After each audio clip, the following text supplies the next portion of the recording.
پتھریلی وادیوں میں گوہر بولتے رہے، پہلے تھے بولنے پہ مگر بولتے رہے۔ پتھریلی وادیوں میں گوہر بولتے رہے، پہلے تھے بولنے پہ مگر بولتے رہے۔ خاموش چل کے ہو گئی تلوار کی زبان، لیکن جو کٹ گئے تھے وہ سر بولتے رہے۔ لیکن جو کٹ گئے تھے وہ سر بولتے رہے۔ اور چار مصرے اور سن لیجیے جو میں نے پڑھے تھے۔ صاحب کوثر و تصمیموں ارم جیت گئے، بھیڑ پسپا ہوئی میدان میں کم جیت گئے۔ صاحب کوثر و تصمیموں ارم جیت گئے، بھیڑ پسپا ہوئی میدان میں کم جیت گئے۔ وہ جو ہلکا سا تبسم تھا لبے اصغر پر، اس تبسم کا یہ مطلب تھا کہ ہم جیت گئے۔ اس تبسم کا یہ مطلب تھا اس تبسم کا یہ مطلب تھا کہ ہم جیت گئے۔ اس تبسم کا یہ مطلب تھا کہ ہم جیت گئے۔ رفیقان گرامی پر اب میں جو عرض کرنا چاہتا ہوں اسے بڑی سنجیدگی سے سنیے۔ ماہ محرم الحرام ظاہر سی بات ہے صرف امت محمدیہ ہی میں نہیں، اس سے پہلے بھی بعظمت تھا، اور خصوصیت کے ساتھ یوم عاشورہ بڑی عظمتوں اور برکتوں والا دن۔ تمام انبیاء کے واقعات اس دن سے منسوب ہیں اور تعلق رکھتے ہیں۔ آج بھی ماہ محرم الحرام کا چاند جیسے ہی افق آسمان پر نظر آتا ہے تو جہاں کہیں بھی امام کے شیدائی اور فدائی ہیں، ان کے ذہن و دماغ میں کربلا اور کربلا والوں کی یادیں تازہ ہو جائیں۔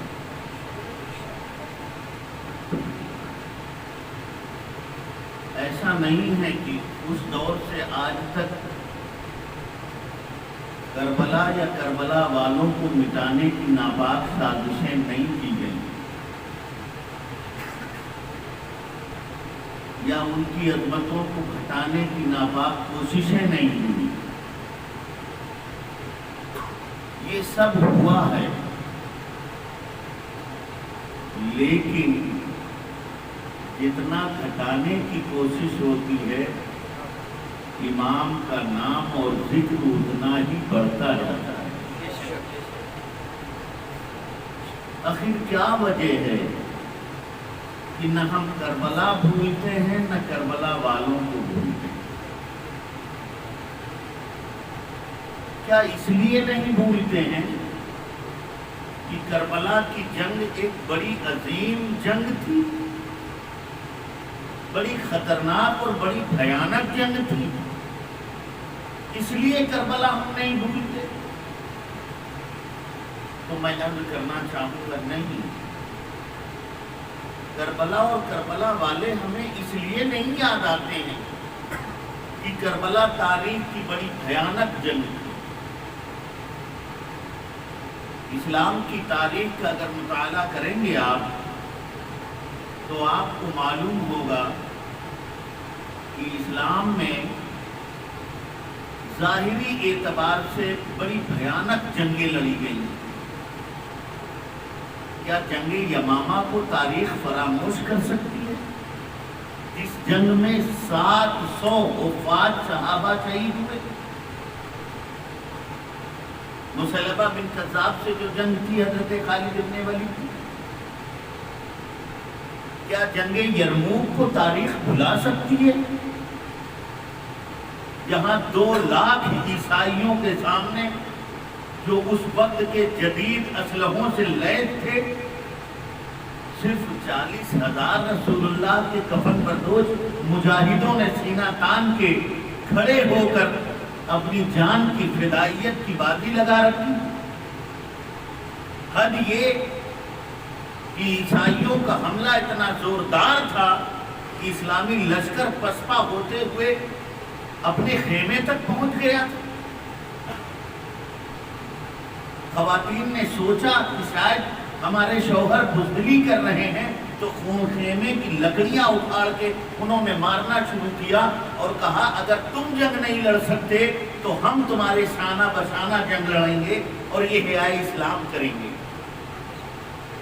کیا تاریخ کی یہ بھیانک جنگ نہیں؟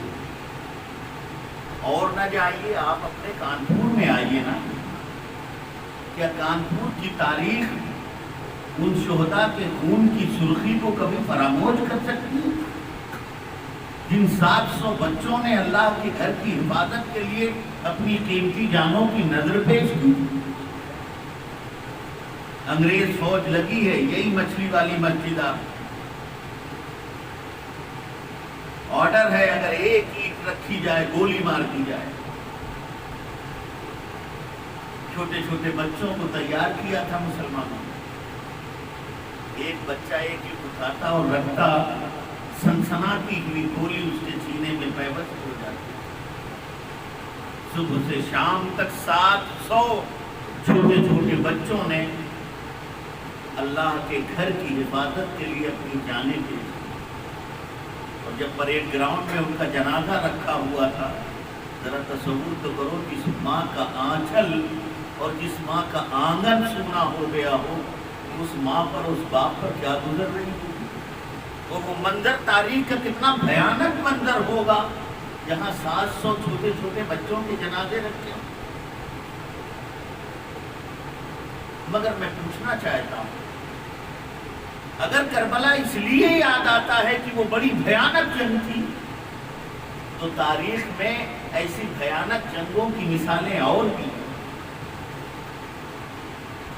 پھر جنگ یمامہ لڑنے والوں کے لیے محفلیں کیوں نہیں سجائی جاتی؟ جنگ یرموک سجانے والوں لڑنے والوں کے لیے محفلیں کیوں نہیں؟ ان 700 شہید بچوں کی یاد تازہ کرنے کے لیے محفلیں کیوں نہیں؟ تو میں عرض کرنا چاہوں گا، بات دراصل یہ ہے کہ کربلا اور کربلا والے اس لیے ہمیں نہیں یاد آتے ہیں کہ تاریخ کربلا اور جنگ کربلا تاریخ کی بڑی بھیانک جنگ ہے، اس لیے نہیں یاد آتے ہیں۔ بس جملہ سنیے گا اور لذت لیجیے گا، کربلا اور کربلا والے اس لیے نہیں یاد آتے ہیں کہ وہ کربلا تاریخ کی بھیانک جنگ تھی، اس لیے نہیں یاد آتے ہیں۔ در حقیقت بات یہ ہے کہ جنگیں مختلف چیزوں کے لیے لڑی جاتی ہیں، اور بات یہ ہے کہ جب بھی، اور قانون بھی یہ ہے کہ جب بھی کوئی جنگ کسی قانون کی حفاظت کے لیے، کسی نظام کی حفاظت کے لیے، کسی دستور کی حفاظت کے لیے لڑی جاتی ہے، تو جب تک کہ وہ قانون باقی رہتا ہے وہ جنگ باقی رہتی ہے، اس کے لڑنے والے باقی رہتے ہیں، ان کی یادیں تازہ رہتی ہیں۔ میں یہ نہیں کہتا کہ اور جنگیں قانون کی حفاظت کے لیے نہیں لڑی گئی، مگر ایک یہ ہے کہ قانون کو وسعت دی جائے۔ ایک ہے قانون کا پھیلانا اور ایک ہے قانون کا بچانا۔ کربلا قانون پھیلانے کے لیے نہیں، قانون بچانے کے لیے لڑا گیا تھا۔ تو جب تک کہ وہ قانون باقی رہے گا، یعنی قانون اسلام جب تک کہ باقی رہے گا، کربلا والے یاد آتے رہیں گے۔ جب تک کہ اسلام باقی رہے گا، کربلا والے یاد آتے رہیں گے۔ اسی لیے تو ہمارے خواجہ نے کہا تھا، شاہست حسین بادشاہست حسین، دینست حسین دی پناہست حسین، سرداد نداد دست در دست یزید، حقا کے بنا لا الہست حسین۔ یہ ہے فلسفہ اس کا کہ کربلا والے ہمیں کیوں یاد آتے ہیں؟ اس لیے یاد آتے ہیں کہ جب تک کہ اسلام باقی رہے گا، بچایا ہے کربلا والوں نے اسلام کو، جب تک کہ کربلا اسلام باقی رہے گا، کربلا اور کربلا والے ہمیں اور آپ کو یاد آتے رہیں گے۔ اور یہ بھی تاریخ کا بہت بڑا جھوٹ ہے اور وہ رائٹر اور مصنف کذاب ہے، جھوٹا ہے، جو یہ کہتا ہے کہ کربلا کی جنگ دو شہزادوں کی جنگ تھی، دفتن فوجیں آمنے سامنے ہوئی اور چند منٹ میں حق اور باطل کا فیصلہ ہو گیا، ایک جیت گیا دوسرا ہار گیا۔ نہیں، اگر پورے نبی کی سیرت پر آپ نظر ڈالیں گے تو آپ کو پتا چلے گا کہ کربلا کے لیے آقا نے ہمارے امام کو تیار کیا، باضابطہ تیار کیا تھا، ان کی نگاہوں کے سامنے ہوتا۔ کیا حادثے چیخ چیخ کر نہیں پکارتی کہ جب امام پیدا ہوئے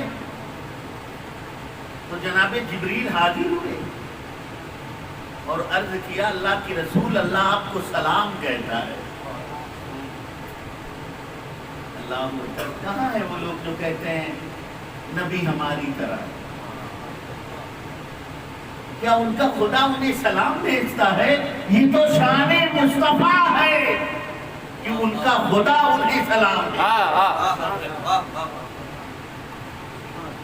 تشریف لائے اور پھر سلام بھیجا اور کیا کہا؟ جناب جبریل امین نے کوئی معمولی ذات تھوڑی ہے، سدرہ کے مکین سید الملائکہ،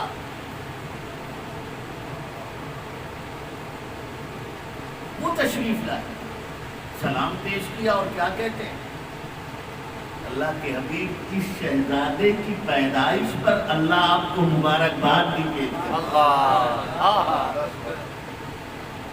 تو شہزادے کا مقام و مرتبہ کیا ہوگا جس کی آمد پر اللہ اپنے حبیب کو مبارکباد دیتے ہیں؟ اور یار یہ تو صدقہ ہے۔ مجھے واقعہ یاد آ رہا، اگر آپ کہیں تو بیان کریں۔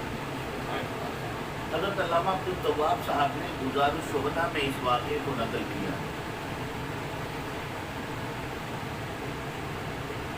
جب ہمارے امام کی پیدائش ہوئی نا تو فرشتے مبارکبادیاں پیش کرنے ہیں۔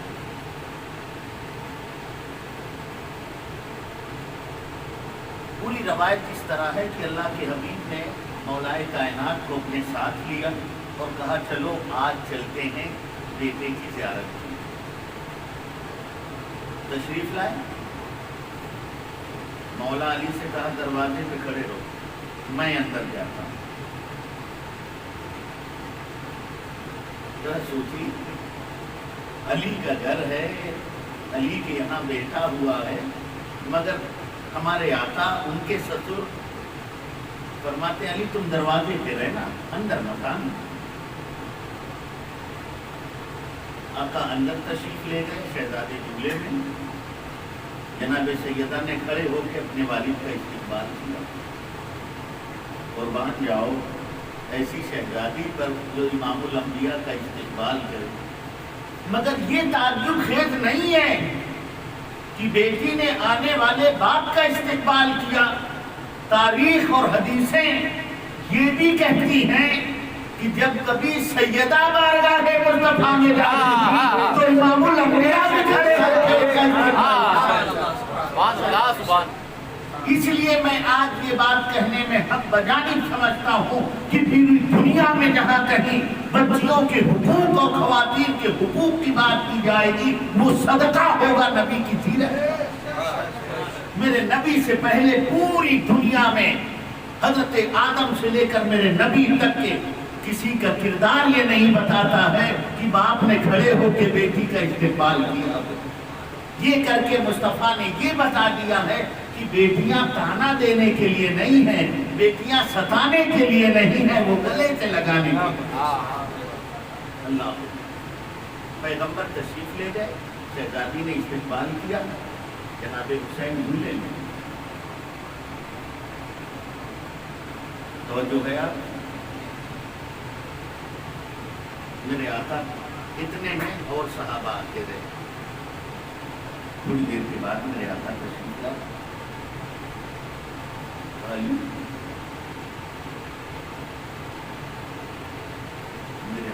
ہوئی نا، دیکھا جناب عمر فاروق بھی ہیں، جناب صدیق بھی ہیں، تو فرمایا علی تم پوچھو گے نہیں کہ مجھے اتنی دیر کیوں لگی وہاں؟